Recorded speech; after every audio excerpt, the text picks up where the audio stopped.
फातिमा की रानी माँ, प्रभु यीशु की माँ, आसरा तू ही है माँ।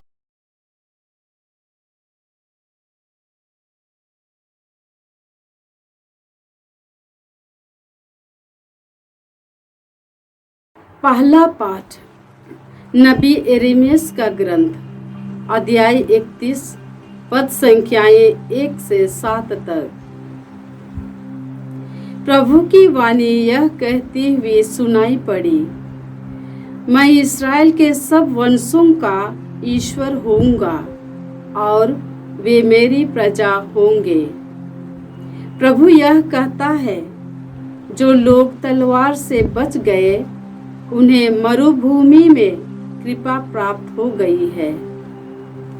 जब इस्राएल विश्राम की खोज में आगे बढ़ रहा था तो प्रभु उसे दूर से दिखाई पड़ा।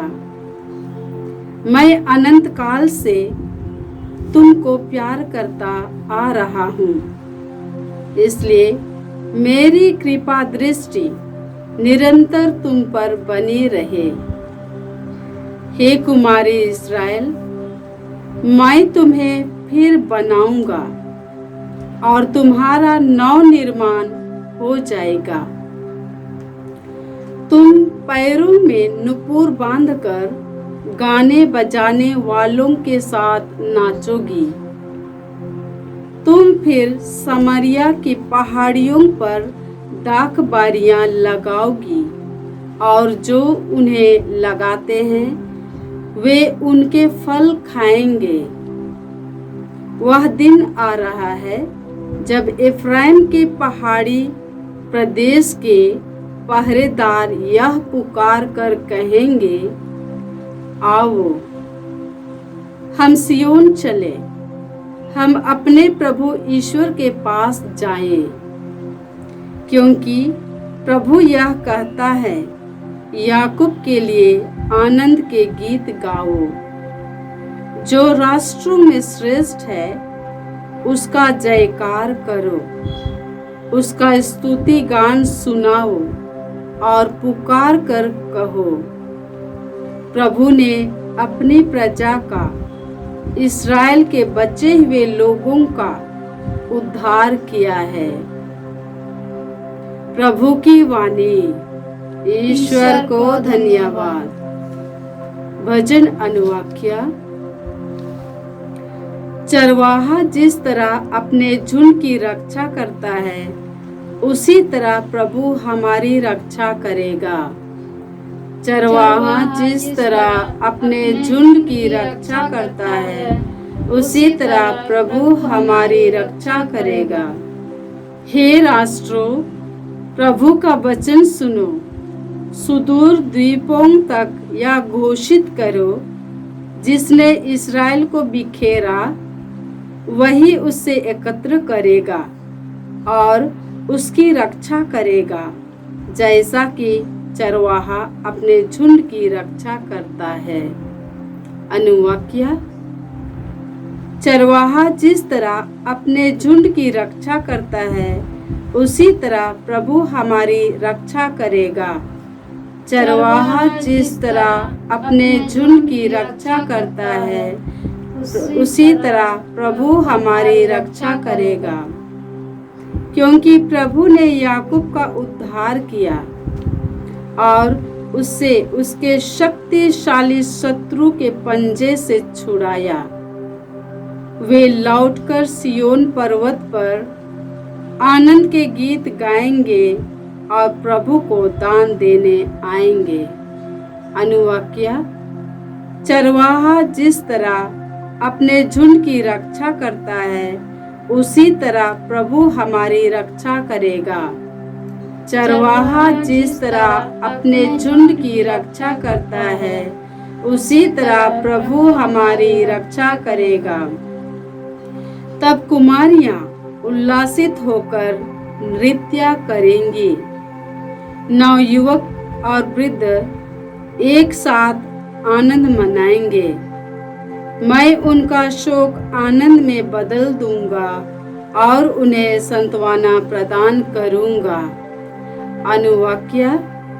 चरवाहा जिस तरह अपने झुंड की रक्षा करता है, उसी तरह प्रभु हमारी रक्षा करेगा।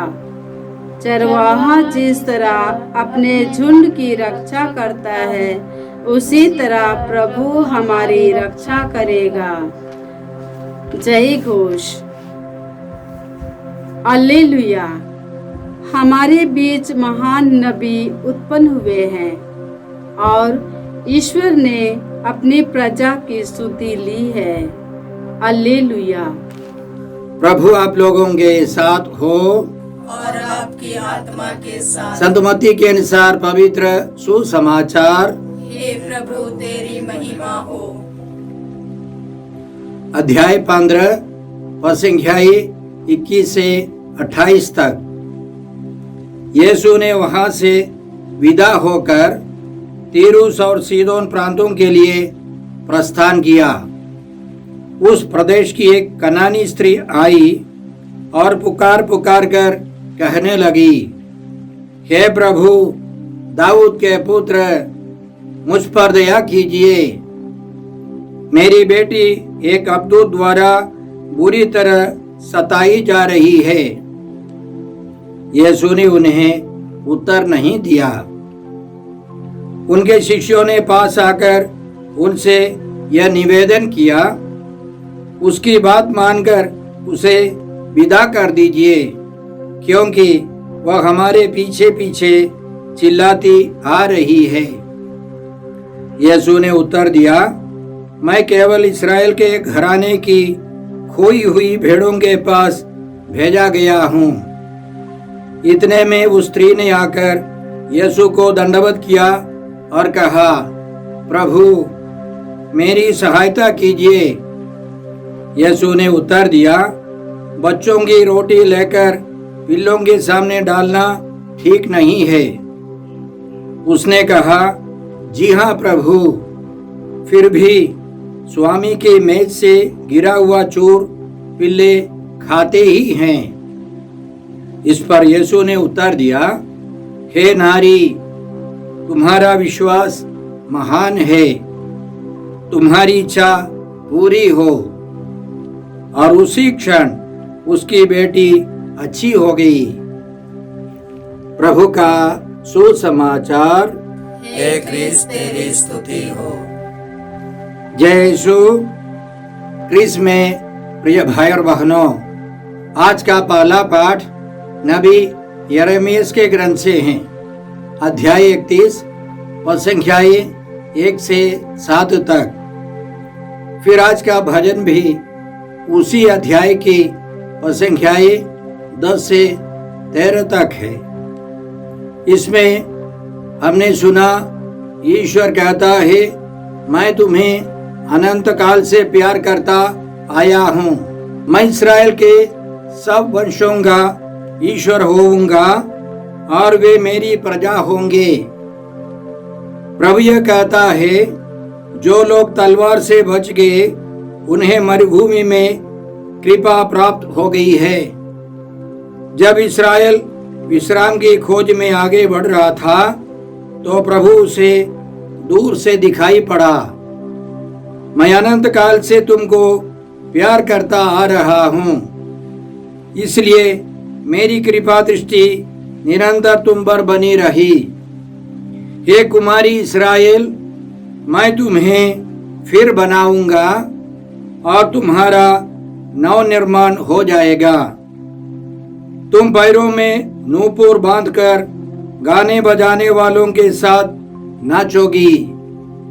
तुम फिर समारिया की पहाड़ियों पर दाखबारियां लगाओगी और जो उन्हें लगाते हैं वे उनके फल खाएंगे।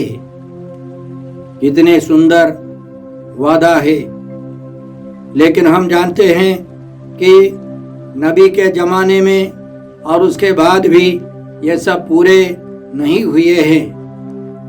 आगे ईश्वर वादा करता है, वह दिन आ रहा है जब एफ्राइम के पहाड़ी प्रदेश के पहरेदार यह पुकार कर कहेंगे, आओ हम सियोन चले, हम अपने प्रभु ईश्वर के पास जाए, क्योंकि प्रभु यह कहता है, याकूब के लिए आनंद के गीत गाओ, जो राष्ट्रों में श्रेष्ठ है उसका जयकार करो, उसका स्तुतिगान सुनाओ और पुकार कर कहो, प्रभु ने अपनी प्रजा का, इस्राएल के बचे हुए लोगों का उद्धार किया है।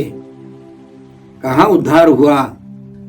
ये भविष्यवाणियां यीशु आने तक पूरी नहीं हुई है। आज के भजन के रूप में हमने इस प्रकार सुना, हे राष्ट्रों, प्रभु का वचन सुनो, सुदूर द्वीपों तक यह घोषित करो, जिसने इस्राएल को बिखेरा वही उसे एकत्र करेगा और उसकी रक्षा करेगा, जैसा कि चरवाहा अपने झुंड की रक्षा करता है। प्रभु यीशु आए हैं ये सब भविष्यवाणियां पूरी करने के लिए। प्रभु यीशु ने हमें सिखाया कि ईश्वर प्रेम है। ईश्वर अनादिकाल से हमको प्यार करता आया है और इस दुनिया से जाने के पहले प्रभु यीशु ने अपने शिष्यों के पैर धोए। संत यूहन्ना के सुसमाचार अध्याय 13 में संत यूहन्ना इस प्रकार कहते हैं, वे अपने लोगों को जो इस संसार में थे प्यार करते आए थे और अब अपने प्रेम का सबसे बड़ा प्रमाण देने वाले थे। प्रभु यीशु अपने शिष्यों के पैर धोकर, दुख सहकर, क्रूस मरण स्वीकार कर, पुनर्जीवित होकर अपने प्रेम का सबसे बड़ा प्रमाण देने वाले थे।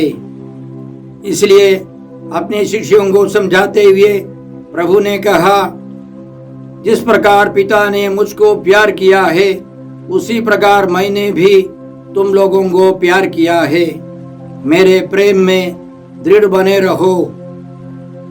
प्रभु यीशु ने क्रूस पर मर कर दिखाया कि ईश्वर प्रेम है। एक बार एक पुरोहित जो सुसमाचार सुनाते हैं, साधना केंद्र चलाते हैं, मुझसे बोल रहे थे। वो फादर इसी तरह के वचन सुना रहे थे, ईश्वर प्रेम है। तब एक युवक खड़ा होकर पूछने लगा, मेरे पिताजी पियक्कड़ है, दारू के गुलाम है, माँ बीमार है, मेरी बहन पागल है, मैं दूसरे क्लास तक पढ़ सका, हम लोग किराए के मकान में रहते हैं, मुश्किल से गुजारा करते हैं। यह सब देख करके फादर आप कह सकते हैं ईश्वर प्रेम है। फादर ने कहा, मैं नहीं कह सकता हूँ, यह सब देख करके मैं नहीं कह सकता हूँ कि ईश्वर प्रेम है, लेकिन यीशु आने के कारण, यीशु की मृत्यु और पुनरुत्थान के कारण मैं निश्चित रूप से कह सकता हूँ ईश्वर प्रेम है। यह वचन उस व्यक्ति के, उस युवक के अंदर काम करने लगा। वह रोने लगा। रोते रोते उसने प्रभु यीशु को पाया। उस साधना के बाद वह बाइबल पढ़ने लगा और प्रभु यीशु के अनंत प्रेम का प्रचार करने लगा। वह फादर सिस्टर लोगों को भी काउंसलिंग करने लगा। उसका जीवन बदल गया। भाई और बहनों, इन दिनों हम लोग देखते हैं, सुनते हैं कि हिमाचल प्रदेश में भूस्खलन हो गया है, केरल में, वायनाड में भयंकर भूस्खलन हुआ है, बहुत सारे लोग मर गए हैं, बेघर हो गए, घायल हो गए हैं। तो नास्तिक लोग पूछते हैं, आपका ईश्वर कहाँ है? हम उनसे पूछ सकते हैं, आपका साइंस कहाँ है? यह सवाल करने का समय नहीं है। हम प्रभु यीशु की ओर मुड़े तो ईश्वर के अनंत प्रेम का अनुभव करना शुरू करेंगे। ईश्वर के प्रेम में प्यार है, दुख है, कष्ट है। पिता ईश्वर ने अपने इकलौते पुत्र को मानव के लिए समर्पित कर, क्रूस पर मरने के लिए भेजकर अपने प्रेम का सबसे बड़ा प्रमाण दिया है। तो हमारे जीवन में संकट आता है, दुख आता है, खुशी आती है, लेकिन उन सबों के परे हैं ईश्वर का प्रेम। वह केवल वे प्राप्त कर सकते हैं जो यीशु के पास जाएंगे, यीशु से लिपटे रहेंगे, वे अनंत प्रेम का अनुभव करेंगे। आइए हम यीशु से यही कृपा मांगे, ईश्वर के अनंत प्रेम का अनुभव प्रभु यीशु के द्वारा हम प्राप्त कर सके। आज के सुसमाचार में हमने सुना कि प्रभु यीशु यहूदियों को छोड़कर, गलीली इलाके को छोड़कर गैर यहूदी इलाके में प्रचार प्रसार करने लगे। वहाँ प्रभु ने एक कनानी स्त्री की बेटी को चंगा किया। हमने इस प्रकार सुना कि यीशु ने वहां से विदा होकर तीरुस और सीदोन प्रांत के लिए प्रस्थान किया। हम जानते हैं उत्पत्ति ग्रंथ अध्याय 10 पद संख्या 15 में इस प्रकार लिखा है, सीदोन कनान का पहला पुत्र था। कनान का पहला पुत्र सीदोन था और इसलिए सीदोन एरिया में कनानी लोग रहते थे। वहां की एक महिला ने प्रभु यीशु के बारे में सुना था, शायद प्रभु के चमत्कारों को देखा था और उसको पक्का विश्वास हो गया कि यीशु प्रभु है, यीशु मुक्तिदाता है, यीशु ही उसकी बेटी को चंगा कर सकते हैं। भाई और बहनों, विश्वास एक बहुत बड़ा रहस्य है। थिस्सलुनीकियों के नाम संत पौलुस के दूसरे पत्र अध्याय 3 पद संख्या 2 में संत पौलुस हमको इस प्रकार समझाते हैं, सबको विश्वास का वरदान नहीं दिया जाता है, सबको विश्वास का वरदान नहीं मिलता है, लेकिन इस कनानी स्त्री को विश्वास का वरदान मिला। गहरा विश्वास हो गया कि यीशु उसकी बेटी को चंगा करने वाले हैं।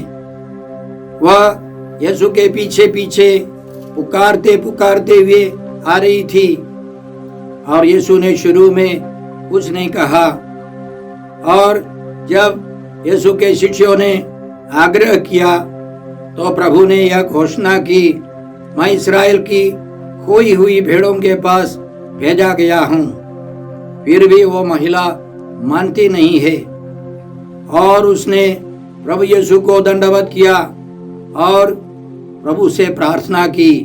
प्रभु ने उसको समझाया, बच्चों की रोटी लेकर पिल्लों के सामने डालना ठीक नहीं है।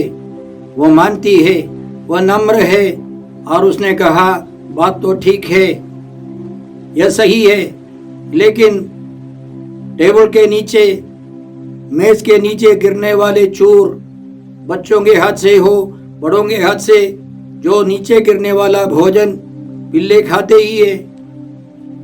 यहूदी लोग मानते थे कनानी लोग पिल्ले हैं, कुत्ते हैं और उनसे दूर रहते थे। और उस स्त्री ने स्वीकार किया, हम तो कमजोर है, हम गरीब है या हम पापी हैं, लेकिन थोड़ी सी कृपा हम पर कीजिए। प्रभु यीशु ने सबों के सामने घोषणा की, हे नारी, तुम्हारा विश्वास महान है। यही घोषणा के लिए यीशु रुके थे। भाई और बहनों, इस घटना से हम लोग बहुत कुछ सीख सकते हैं। हमारे जीवन में भी समस्याएं आती है, संकट आता है, हमें अडिग रहना है, प्रभु पर भरोसा रखना है। प्रभु का अपना समय है। कई लोग संकट आ जाने पर ईश्वर से विद्रोह करने लगते हैं, ईश्वर को कोसने लगते हैं। ऐसा करना नहीं चाहिए। हमें प्रभु पर भरोसा रख करके जीवन बिताना है।